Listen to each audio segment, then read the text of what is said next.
William Blake was a completely novel thinker. You can't really say he was ahead of his time. He was more outside of time and space as we know it. As a visionary and a mystic, he projected sometimes holy, sometimes harrowing images onto the 18th century Soho London, in which he lived out his 69 years in his pokey apartment with his wife and partner Catherine Blake. He invented new forms of relief etching that were incredibly difficult to master and therefore not popular with other artists, but he did master it, creating incredible work though dying in semi-obscurity. I've made some videos on his life and cosmology, and I'll be linking those below, but this video today, which I'm recording on his birthday, the 28th of November, is about the books that we have here at Fool's Journey Books. Those links will be down below as well, but do visit foolsjourneybooks.com/collections/Blake to see them. So first up we have The Marriage of Heaven and Hell, published in 1975 by Oxford University Press in association with Trianon Press. It's the first edition of its kind, and it's really lovely. The dust jacket has a really nice texture to it. It's a very solid, slim book, and it has these really bright,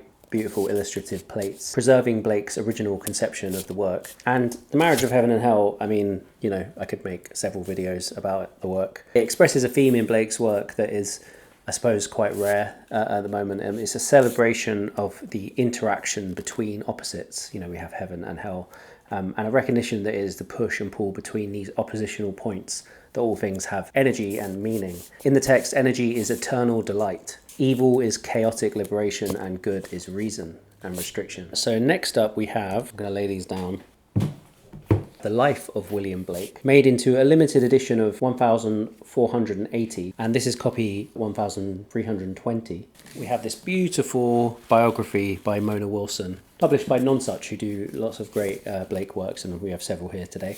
It has like a considerable deckled edge with these rough cuts here, and it also has some uncut or unopened pages as well. So it sort of wears its printing on its sleeve, as it were. And it was printed across 1926 and 1927, and it's illustrated throughout with plates from Blake's work. And it's a really unusual printing to get, and quite limited, as I said. It's got this lovely marbled cover with a vellum spine, and was edited by Geoffrey Keynes. So Mona Wilson was a civil servant who was one of the first women in the UK to receive equal pay for her work as a civil servant, which is an interesting little tidbit.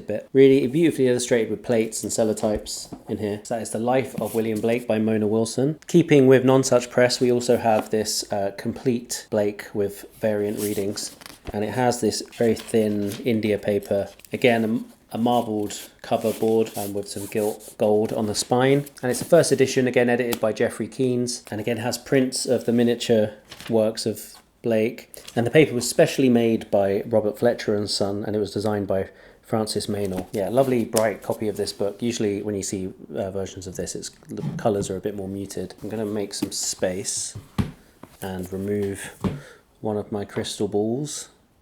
We have possibly one of my favourite books in the entire collection. I do feel like I say that quite a lot, but it's true every time I say it. This is the Blake Varley sketchbook of 1819. If you're not familiar with it, between 1819 and 1820, William Blake and John Varley had a series of seances in John Varley's apartments in London. John Varley was an astrologer and an artist at the time, and he was really into these seances. So he would invite Blake into his drawing room, and they would dim the lights, and Blake would sit there with a sketch pad, or with these notebooks really, and would sketch out the visions that he saw of the people that would come, and they're called the visionary heads. It has a load of really great people in it, like Socrates and the Virgin Mary and the architect of the pyramids, as well as a character Blake saw during this moment who would go on to inspire the famous miniature Ghost of a Flea painting. But yeah, we've got King David, Merlin, Napoleon. There are over 150 drawings, and one fascinating thing about this particular copy of it is that it was clearly sent to an academic in Glasgow for review, and it contains a sort of hand-corrected type first draft of a review, as well as letters back and forth from a society looking for the originals of the Varley Blake notebooks, and sort of a discussion of that. So we have two books within the slipcase. We have one which is the Introduction and Notes by Martin Butlin. I say this is made by Heinemann in a limited edition of 800 copies in 1969.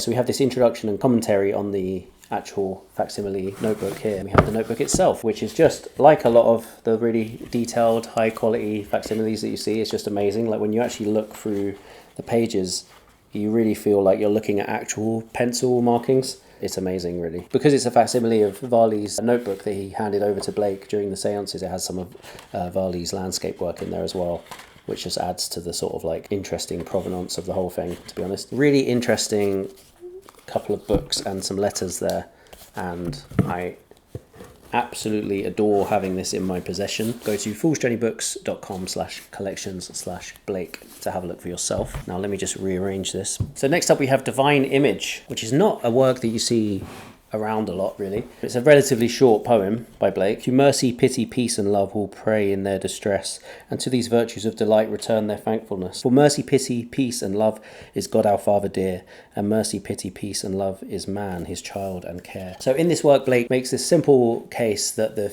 aspects of God that are knowable and sort of praisable by humans, mercy, pity, peace and love, are all aspects of the divine that live within humans themselves and are embodied within humans. So like humanity is inherently divine, and there's an argument that you could make that he's sort of stating that God is made in man's image. Our image of God is a representation of the divine elements of us. So it's an interesting little philosophical, theological device that he's playing with there, but it's really a nice little rolling poem. It's only a few lines, really. And it was designed and printed by Paul Peter Peach at his private press, the Taurus Press of Willow Dean in England. And it's an edition of only 300 copies, and this is copy number 295. It's a lovely sort of pamphlet book, and it was made in 1971. Now lastly in our video today, there are a couple of other paperbacks that I haven't mentioned, but we have this beautiful All Religions Are One Trianon Press facsimile. And again, with the Blake facsimiles, you want to just have this experience of what it's like to have an actually printed piece of Blake work. This is another one that does that job, and it's in this beautiful marbled slipcase with matching marble board on the front, with quarter green Morocco. It's a high quality cellotype printing of this work, which is setting forth the argument that all religions are one in the form of 7 principles. And then we get the text itself and a small sort of introduction. And again, the involvement of Sir Geoffrey Keynes, who lent the original material from his actual collection. The plates were reproduced in Paris in the workshops of Trianon Press by the cellotype process, with some watercolour washes added by hand. And the binding was by Engel, Malakoff, and the handmade slipcase by Adine, Paris. There were only 662 copies, and it's actually printed on Archies pure rag paper, which is made to match the paper that was actually used by Blake. And these are hand marbled sides, and there are only 600 copies like this, and this is number 315. And yeah, I mean, it's in fantastic condition, really. Another one that I absolutely adore having here. I hope you've enjoyed this little tour of the Blake section of Fool's Journey Books. Please do check out all of the social media. We've got TikTok, YouTube, Instagram, and last but not least, and most importantly, happy birthday, William Blake. Please comment down below with your favourite piece of Blake work, whether that be focus on the illustration or the poetry or the writing in general.